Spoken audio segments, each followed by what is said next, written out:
What's up, everybody? Welcome to GoJo with Mike Golic Jr. That is me. With me, as always, super producer Brandon Newman and my father, Mike Golic Sr. And we got a great show for everybody today. As always, download, subscribe, rate, review, leave us a 5-star rating. Check us out live here on the DraftKingsNetwork.com and Samsung TV Plus. As we go into the show today, we have got some awesome stuff. Obviously, looking at the NBA Finals, we have got weekend roses to give out. We've got pranks gone horrifically wrong in high school. But, Dad, we need to address the elephant in the room here. As we are walking forward into the NBA Finals, we are now tied up at one game apiece. We officially have a series. The series has started because a road team has won a game as the Miami Heat even this thing up. And we decided as a show unit, we wanted to start trying to help people out, get in on the action. We put up a same game parlay where each of us would pick this leg. Me, you, and Brandon would each get to pick an individual part of the bet. We put it up there. We got to find people at DraftKings to make us this wonderful template, showing our bet to the world, showing it to people in the DraftKings Sportsbook app, and not once now, but twice. So if once is an outlier, twice is a trend, and 3 is a pattern. Dad, you are trending to failing our parlay miserably now 2 games in a row. How do you defend yourself?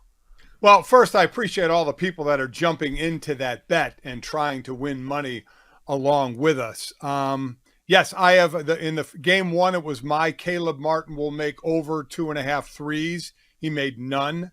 That's when Miami decided to shoot like crap in the entire game. And then this last one, and you and Brandon hit yours. And last night in game 2, you had Jokic with 35 between points and assists. He blew that away by having 4. He beat that in points. And Brandon had Jimmy Butler under 25, and he scored 21. I had Bam with 10 rebounds. He had 9. He had 9 freaking rebounds. One rebound away from us hitting that parlay. Unfortunately, close does not count in parlay betting. We will continue to do so. But the thing that was interesting to me is as we're talking pre-show, you guys are talking about lost money. Last I checked, I made both bets out of my account. So you, in fact, and Brandon have lost $0. I have lost money on game 1 and game 2 for all of us. So if you want to play that game and split the winnings, you guys each owe me about $75 for the bets that I made and the losses we have incurred. So I guess that's how I would answer that is you guys are complaining you're not winning. You haven't put up anything. How about you pay me? See, this is an example of you not reading the fine print. See, every week when I do the reads for our DraftKings ad on the podcast here, I have to read all the stuff at the bottom, how terms and conditions apply. You can see the rules at DraftKings.com for more details. You didn't read the more details part of this, is where we're just on the winning side of this. So we are not going to take a loss on this because, again, you're a better funded bank for this. You can afford it. You got it like that. Congratulations on decades of success in sports talk radio. But we have lost out on the potential earnings right now. Brandon's got kids at home that he needs to feed. And so all of those now, you have taken food out of Brandon's children's mouths. Brandon, Carter, and Mac are at home right now screaming, crying because my father has robbed them of the future they deserve. No milk, no eggs, no essential food items that we need to survive. And if you were to place the right bet of your leg of the parlay, maybe we'd have some kickback to have some money to help you pay out some things. But you seem to have fallen short 2 games in a row. Dad, I want to borrow a phrase from you. You got to wear the hat. You got to pull the thumb right now and admit that you've been the one making mistakes here. We'll get to who's made mistakes for the Denver Nuggets in this game, how the hell the Miami Heat actually managed to pull this off right now. But I just need to see a little bit of accountability from you, just a smidge. Oh, it is on me. I put on the hat of responsibility. My 2 legs in game 1 and game 2 have cost our parlay. Without question, you and Brandon have got it right. I have gotten it wrong so close in the game last night. But as Brandon is talking about food out of his kids' mouths, nothing has changed. He has, and you have spent no money, and you have no money coming in. So there has been no difference in your guys' financial lives where I've cost you anything. Okay. I may have been able to pad you guys a little bit if I was nice enough to make the bets myself, incur the losses myself, but if we win, split the winnings, which I'd probably be nice enough to do. But I've cost you both nothing so far because you've put in nothing and you've gotten nothing back. So your life hasn't changed one bit. I, on the other hand, am out hundreds of dollars. All right, you know what? We'll agree to disagree on this because clearly you're living in a fantasy land where we have started accounting for this money before it's come in, and you just don't seem to respect or appreciate that. Dad, the more pressing question that we can try and answer now, since you're going to evade responsibility, is who do we need to hold responsible from Denver for what happened in that fourth quarter last night? I sat there for probably a half hour after the game trying to figure out how exactly Miami managed to win that in a game where Denver went on a 41-10 run during the middle course of that game after Miami's first quarter lead, went into the fourth quarter with an 8-point lead, and then all of a sudden walked out of here like Chris Tucker in Rush Hour saying, which one of y'all kicked me? Dad, how did Miami pull this off? Well, first and foremost, I have no problem with the no timeout at the end with Murray's last shot. And I'm sure we'll get into that if you have an issue with it or not. I don't have a problem. Butler misses a shot about 11 seconds ago. Murray ends up with the ball. That was going to be the shot anyway. I mean, you would have also, remember, if you call timeout, you'd have given Spoelstra time to set a defense as well. Here you're just going, I trust. I mean, if you don't trust your guys at this point to go down and make a play, you knew what was going to happen, that Jokic was going to set a high pick and Murray was going to come around for a three. Got a good look. I mean, Butler did contest it, but it wasn't a completely in-your-face contested shot. That was a good look at a three to tie it. That being said, the biggest difference is, we said this after game one when Miami got blown out, is, well, they got to make some shots. You know, you look at game one with Strus, Vincent, and Robinson. They were 8 of 30 overall, 6 of 21, 6 of 24 from three-point land. In game two, the three of them, 16 of 27 and 10 of 19. They were hitting their shots. And oh, by the way, they got really good shots. Here's my biggest thing. We can talk X's and O's. We know that Kevin Love started this game, gave him more size. Caleb Martin came off the bench in this game. While Love scored, I think, 6 points. He did have 10 rebounds, so he helped on the boards, which calls Adebayo, Bam Adebayo not to get his 10th rebound because Love was in there getting the rebounds, and he ended up costing us. But here's the word that if I'm an athlete anywhere, but now you're at the highest level, and when you hear your coach, Mike Malone, say the word effort, man, that is the one. Listen, you can put in a game plan. You know this. Everybody knows this. Nobody has ever played the perfect game. You will get beat physically on a play. There will be a game plan that doesn't match up well, and you'll get beat based on that as well. But the one thing that you can control, forget that even in and out of sports, is your effort in something. And when your coach is ripping your effort, saying, this isn't preseason, this isn't the regular season, this isn't even playoffs, this is the NBA Finals. And to leave those guys that open on shots that they were knocking down, and to have your effort questioned. There were 3 of the starters for Denver who didn't even talk to the media afterward. Malone must have absolutely destroyed them in the locker room about their effort. That, to me, Mike, you are going to see, I think, a ticked-off Denver team. Now, it's going to be in Miami, come out with incredible effort, because when you get – that's like when people watch a game and say, oh, they had no heart. And I'm always like, man, you can't look into somebody's, chest and see what kind of heart they have. But when you have a coach and you're with them every day and he says you're lacking effort, if that doesn't sting more than, hey, you got to be able to stop this guy physically, which can happen sometimes or not happen, when your effort is questioned, that to me gets to an athlete more than anything else. Tom Ziller does a great newsletter called Good Morning, It's Basketball. And he went through and broke down the end of that game, because I think that's really the crux of what Michael Malone is talking about with the effort. It's fourth quarter defensively. Denver had breakdowns left and right.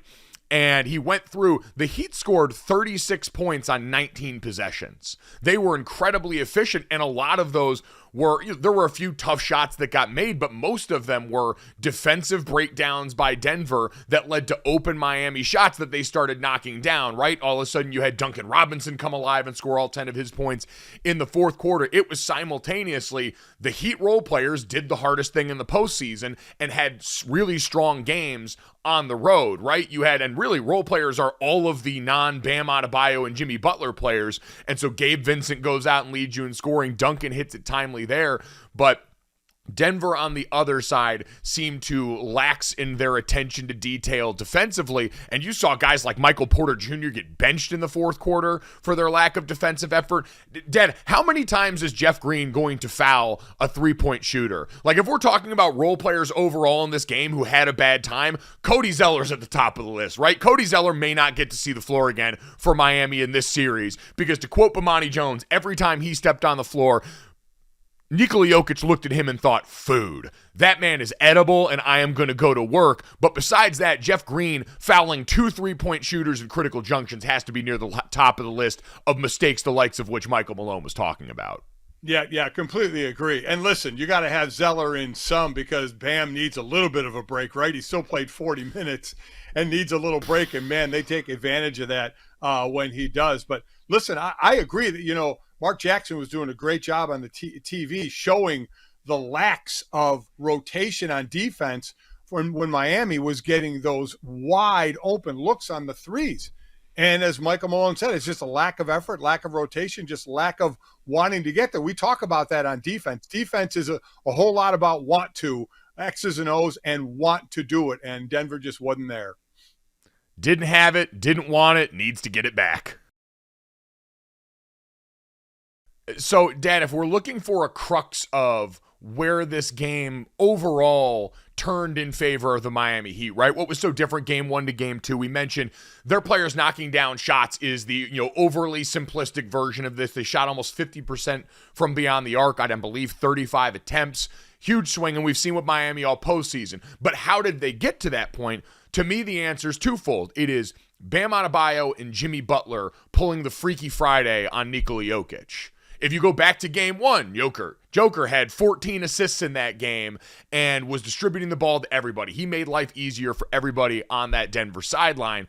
In game 2, that turned into Bam Adebayo and Jimmy Butler, who Jimmy Butler got to the paint more, got more shots off in the paint, had more assists in this game, was kicking the ball out to everybody, and then Bam Adebayo was playing floor general in some of the most critical moments of the game down the stretch, and it led to the stat that we started seeing from everybody after the game, which is the Nuggets, according to ESPN Stats and Info, are 0-3 this postseason when Nikola Jokic scores 40 or more points, and they are 13-1 when he scores fewer than 40 points. Those 3 40-point games in losses are tied for the most by any player in a postseason in NBA history.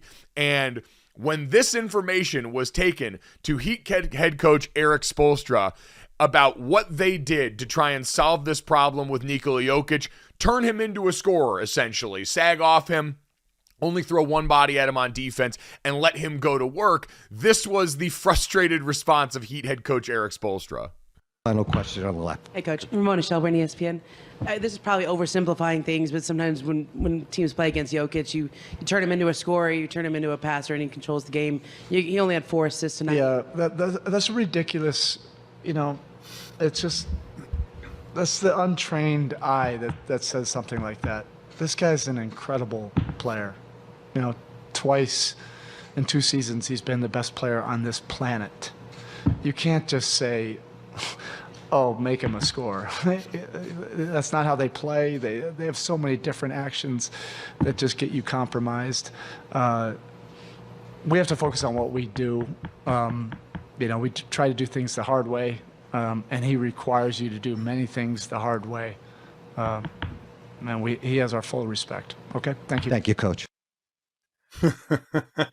Dad, at some points in our lives, we all make a living in the media translating coach speak. What the hell is Spoelstra's deal there?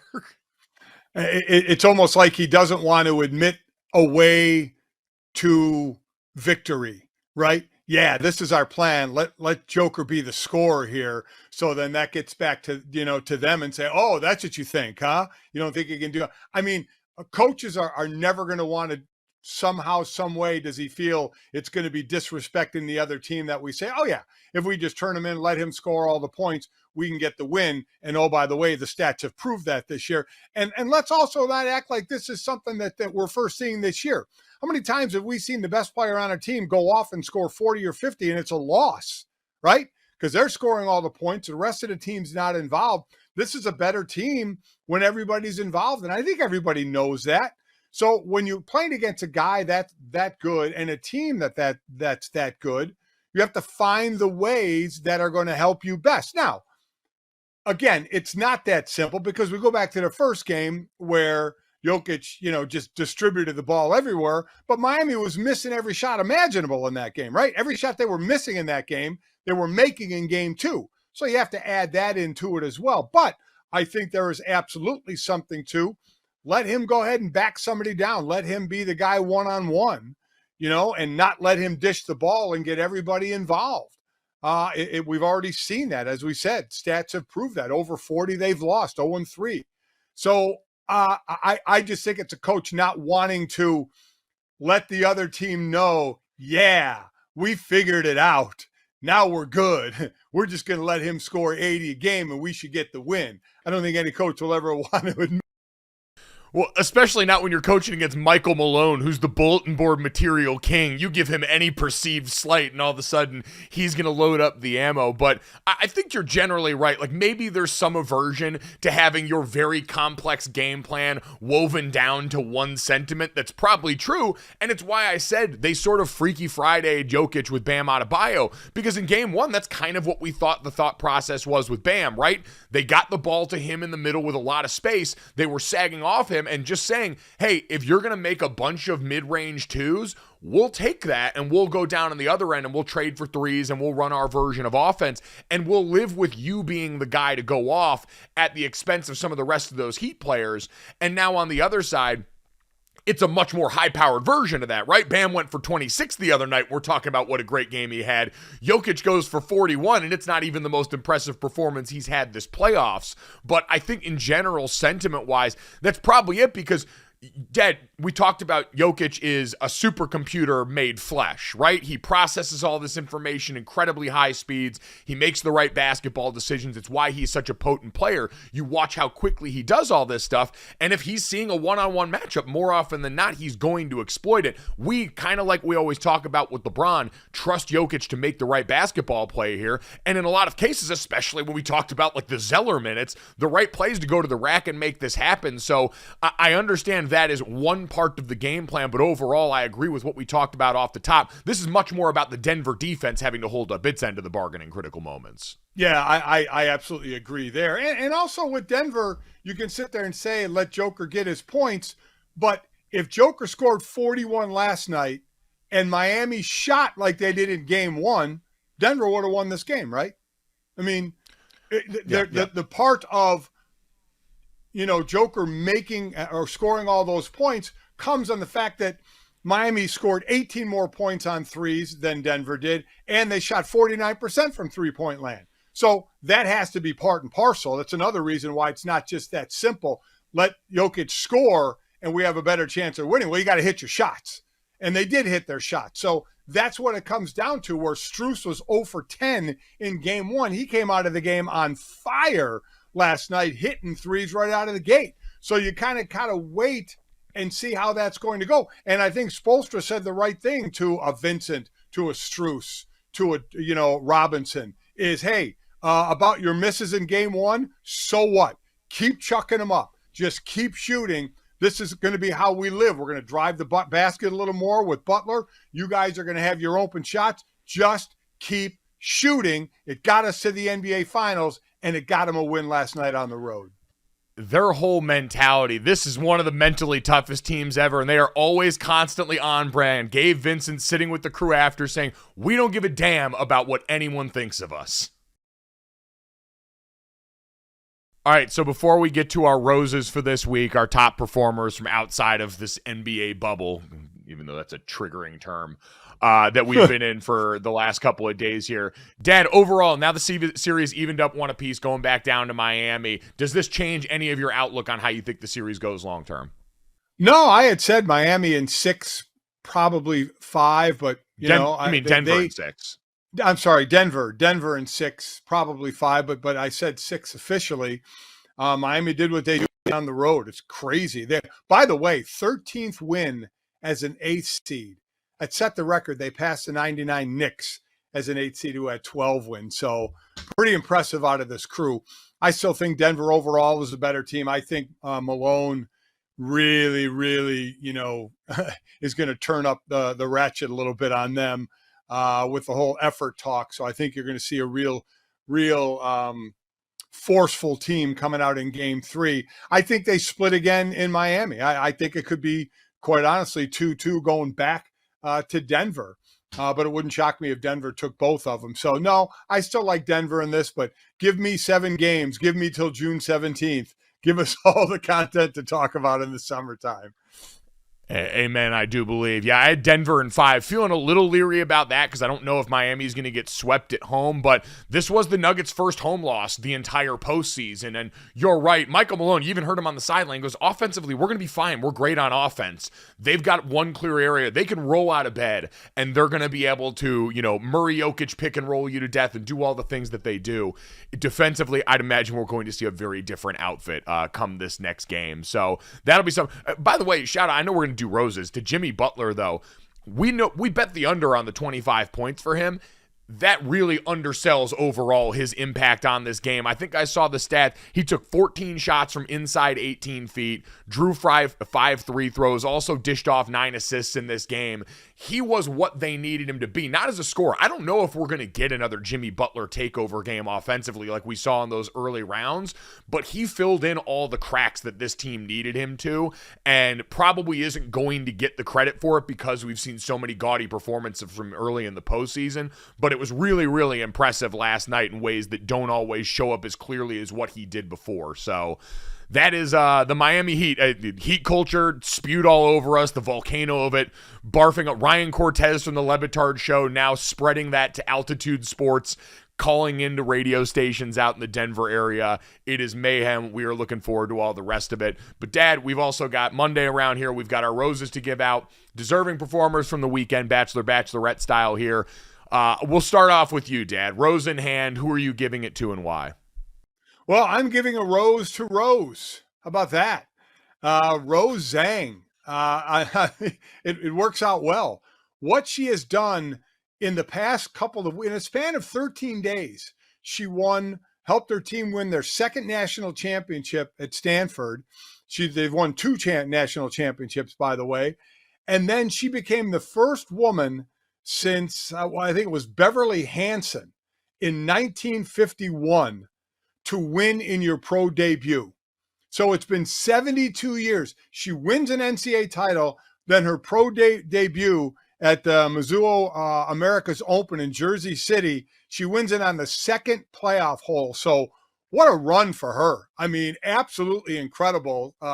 This youngster winning NCAA titles and going out there and saying, oh, this pro stuff, this ain't so hard. This ain't too bad. I'll just go ahead and lock up my first win in my first try and see where we go from here. Yeah, to do it. I mean, to quote Stu Gotch, did it in the playoffs too. Was a playoff on the second hole of the playoff, hit par to win it.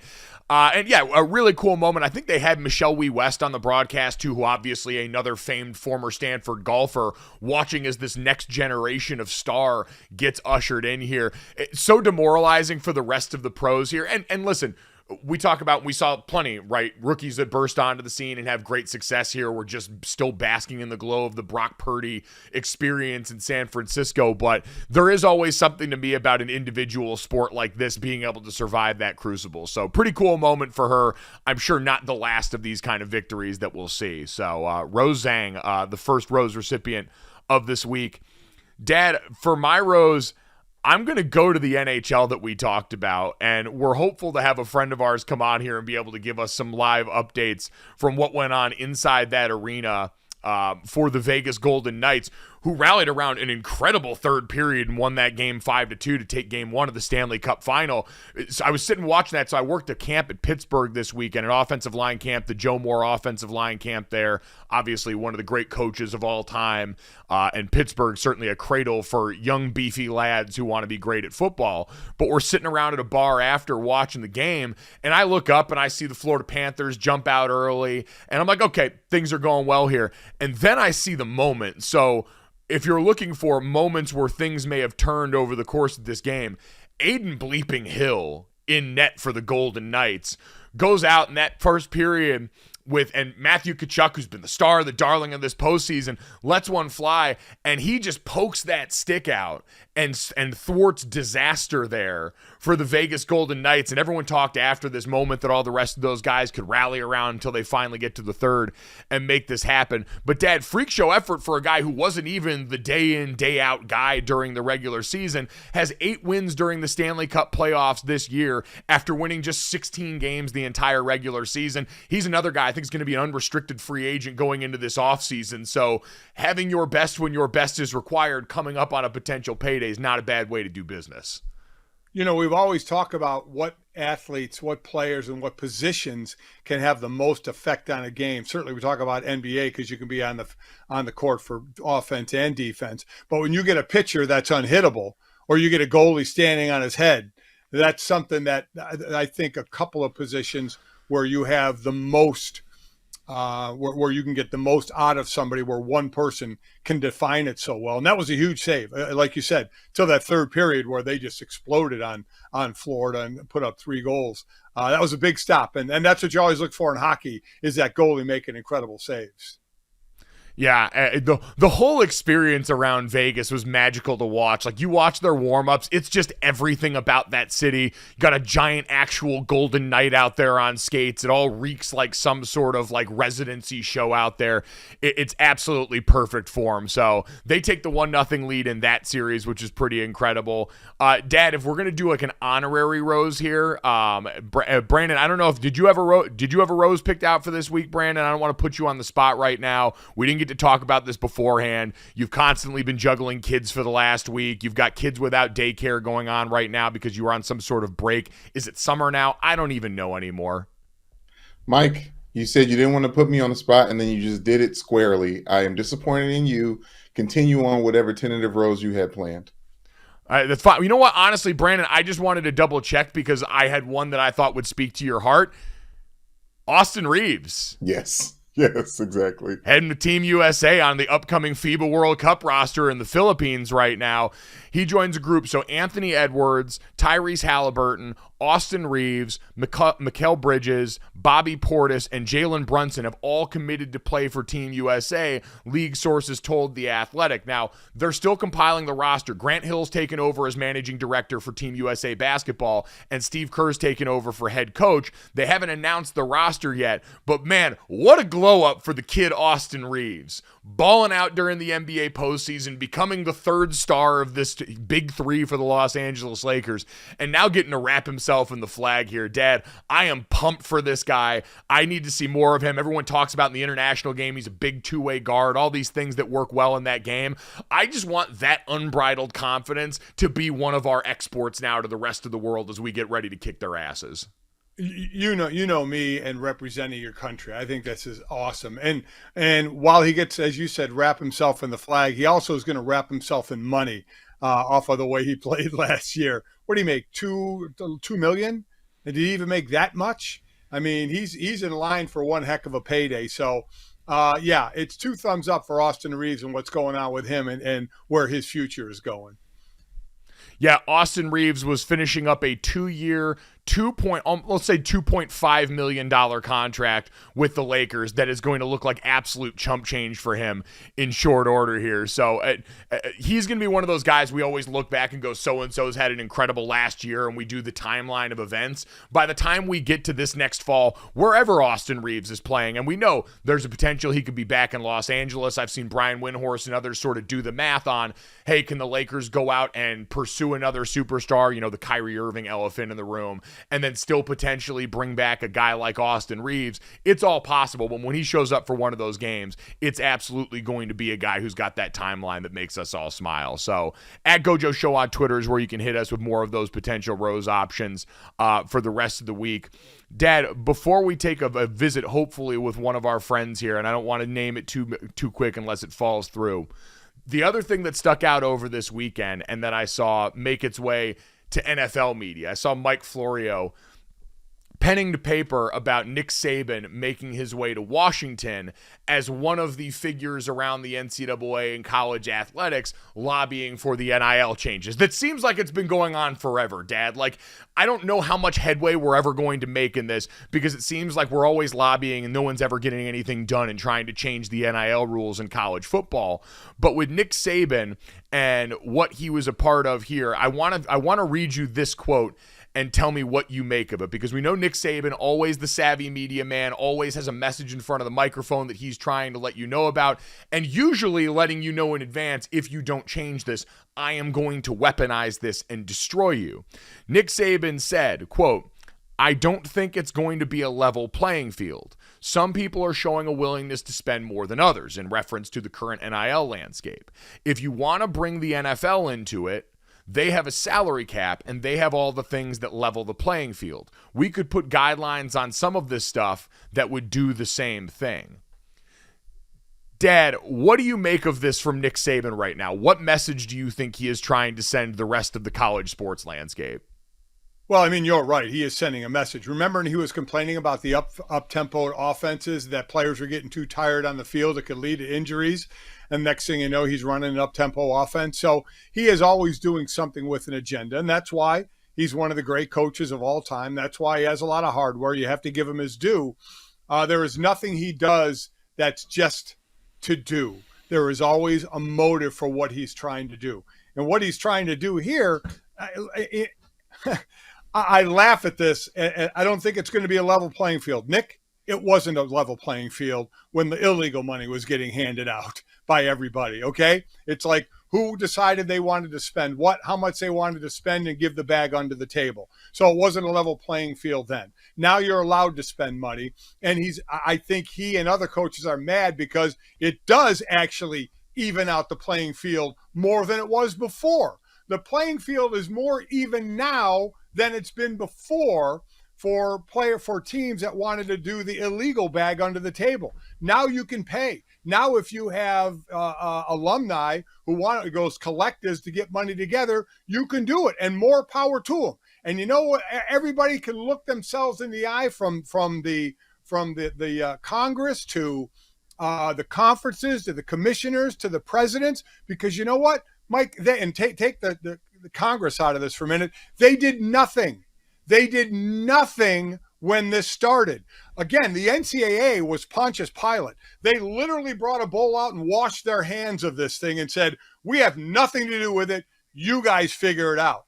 And conference commissioners, when I was interviewing a bunch of them in Vegas last year, some were saying it's up to the government. Some were saying it's up to us. They don't even know. They don't even know. So you tell me all of a sudden they're going to come up with this great plan that's going to even everything out? Give me a break. The horses, to use the old cliche, are running clearly in the field out of the barn. Good luck corralling them and bringing them all back in. Now, you can get some guidelines. The one made guideline is what now, that you don't want to entice high school seniors by giving them money to come, which has been going on all the time anyway, again, under the table. So leave me with that. But this is all on the schools, the presidents, the ADs, the commissioners, everybody right now, because nobody stepped up. Nobody did anything. They just let it go a couple of Julys ago. And they said, hell, wild, wild west, man, go get your money. Nobody put guidelines on it. Now they're trying to do it after the fact.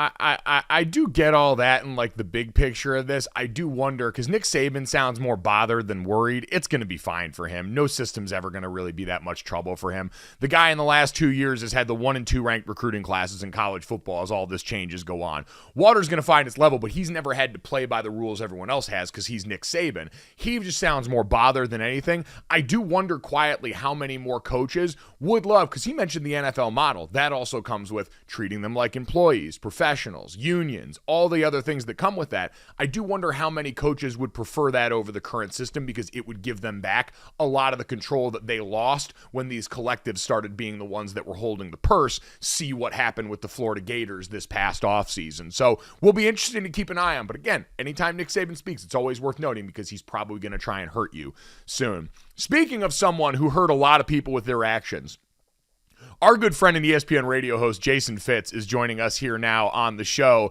Jason is also a lifelong diehard Raiders fan, which is also interesting because as they move back to Las Vegas, where he is from, has now put him square in the crosshairs of the sports world. So Jason, you were at game 1 of the Stanley Cup Final. First and foremost, we were talking about Aiden Hill, the save heard around the world as they get this win. Take us inside the building. What was the environment like in the barn there? Wild. And so, look, my only Stanley Cup Final experience in the past was in Nashville. I was covering the Preds when they went on their final run.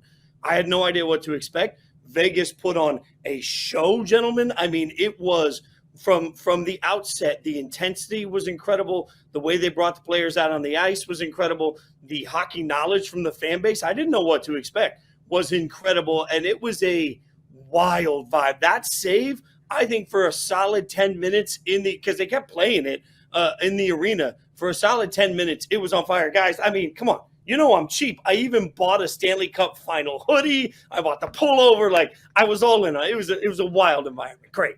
It looked incredible in there. It looked like a ton of fun. And also, this is coming off Memorial Day, where certainly those men and women who have served, still serve, and have given their lives for us as well. I know they had a moment in the arena for that you literally and actually screwed up, didn't you?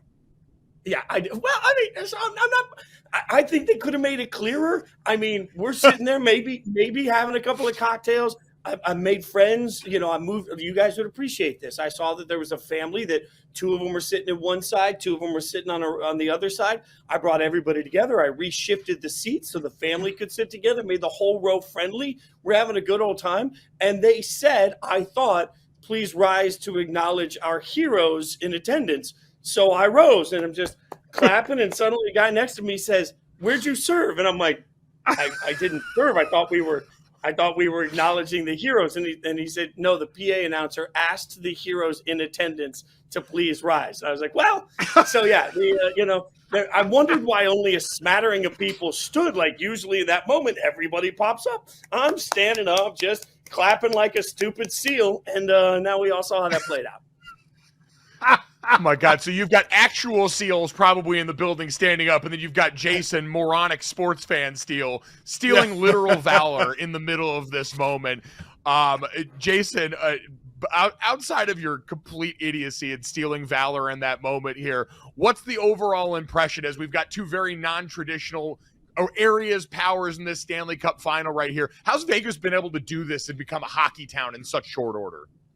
So I think one thing we forget is that in most American cities, when they get a franchise, they may not have a favorite hockey team. This isn't like relocation of a football team. When you live somewhere, you probably grew up a Cowboys fan, a Raiders fan, a Steelers fan. In the hockey environment, that's not necessarily the case. So even for Nashville, when the Predators came to Nashville, it was how do we ingrain ourselves into the city? Vegas has done the same thing. And frankly, you drive around the suburbs of Vegas, you go to Henderson, you go 15, 20 minutes outside, you will see Golden Knight car stickers all over the place. They invested in the city. They invested in youth hockey. They came into the desert basically and said, we are going to be your team. And they were first. And I think, now you're talking about 6 years in the league and they're on their 2nd Stanley Cup Final. It's pretty amazing because I went last year to one of the last games of the season when they were going to the playoffs. They fired everybody. Fans were in an uproar. How do you not make the playoffs? Well, most hockey franchises are used to a sort of a building process. Vegas never did that. From the outset, it has been, we need to win games and we need to win now. It's worked, but they've also invested in the community. And I think that's just the biggest part of it. They're out shaking hands and kissing babies and doing all the things that you have to do to make Vegas truly a Golden Knights town. And it is, you can feel it. It was a local crowd. That's cool. A local crowd that had Jason Fitz parachuting in to buy gear and steal valor from our troops. I mean, they could have made the announcement clearer. Like, I'm just up there. Oh. Thank you to our friend Jason Fitz. Again, you can check him out over on ESPN Radio with Harry Douglas on Fitz and Harry, Monday through Friday. Great stuff from him, as always, of the Vegas Golden Knights. We will get to closing this show out the way that we always do with this, that, and the third. 3 quick stories to finish off your guys' day. But, Dad, we are marching ever closer to Father's Day, and so we do need to let people know where they can help themselves out and make life easier when they're trying to shop for Dad. Because you know this, Dad, trying to find something and buy something for you is a fool's errand. You're a simple man who wants to watch television, make sure everybody's air filters are changed, and eat some high-quality beef. And that is where our friends over at Omaha Steaks come into play, because this Father's Day, you can give the gift of Omaha Steaks. You can find great packages, great curated gift packages that they've got right on their website here, and you can give your dad the gift that he really wants, hand-selected beef. Head over to omahasteaks.com right now, use promo code GOJO at checkout, and you'll get $30 off your qualifying order. Things like bacon-wrapped fillets, air-chilled boneless chicken breast, burgers, jumbo franks, all these different things in here. You get caramel apple tartlets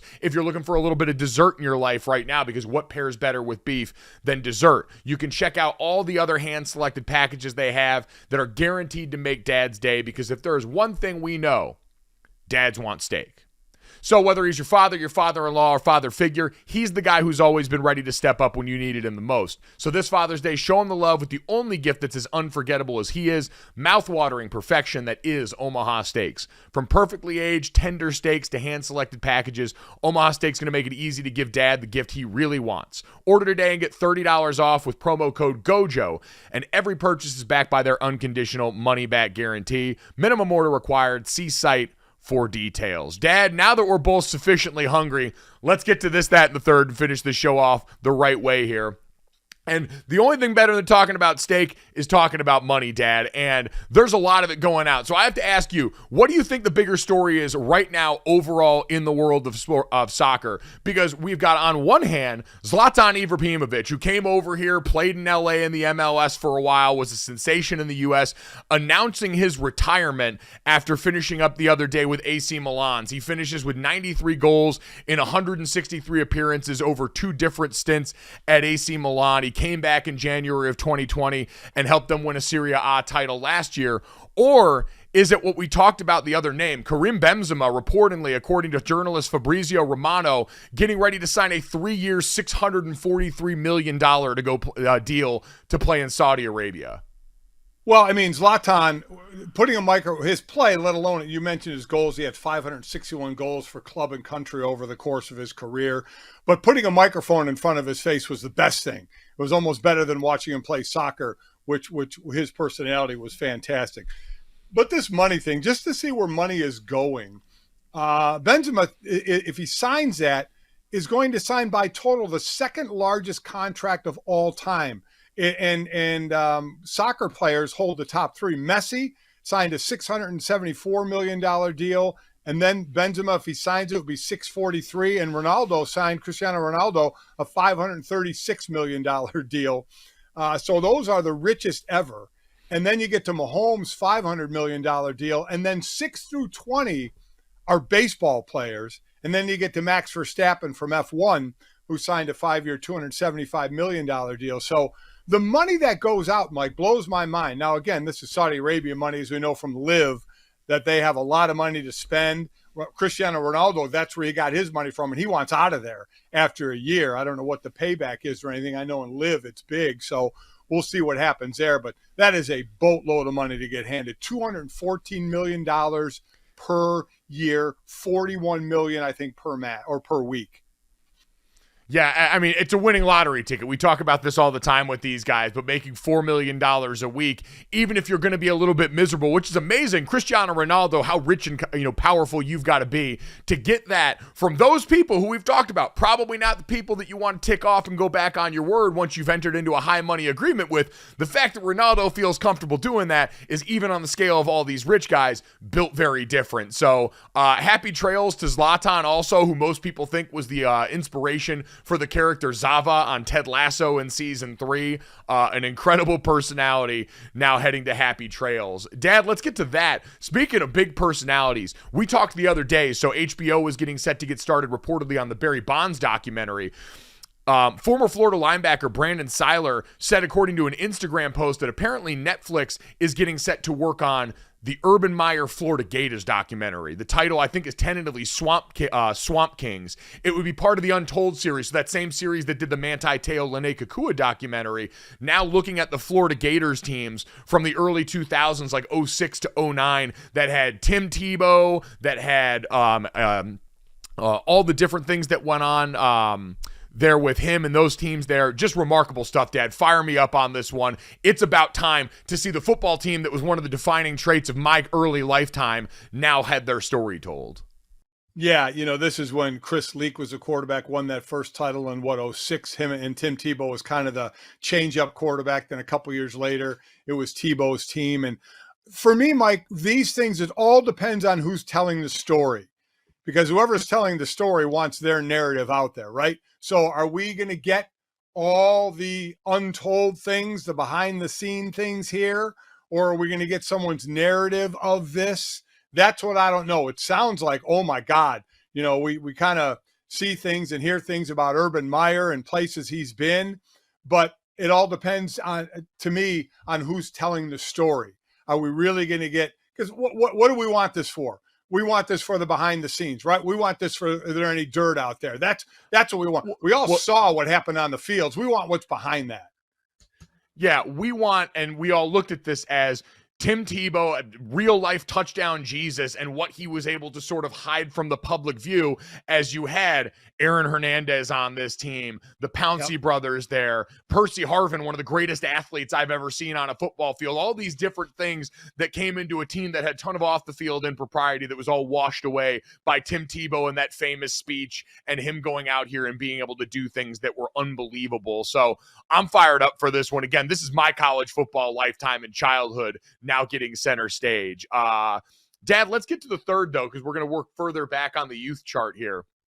Yeah. This one was interesting. A high school senior had to issue an apology for, quote, leading the pack on a prank that ended with them pouring cement into the toilets of Williams High School. Dad, as far as pranks go, this was probably a lot more your era than mine, where you guys would actually have had hijinks. Did you do stuff like this in high school? Maybe not to this extreme, but did you guys pull like pranks in high school? Not really. It was back in even when I got to like college or the NFL, and I don't even want to call it hazing because it wasn't even that bad. But, you did things, had someone sing or, shave somebody's head, things like that. But never any pranks that damaged anything. I mean, to pour cement into the toilets, and dude said he got a summer job to help pay for the damages. I hope your summer job pays a lot.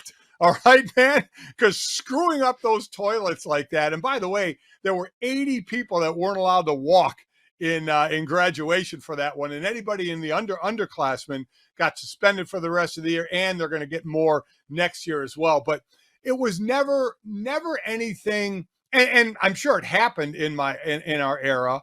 Certainly hear horrible things about hazing, but I never wanted to be part of or was a part of anything that damaged anything.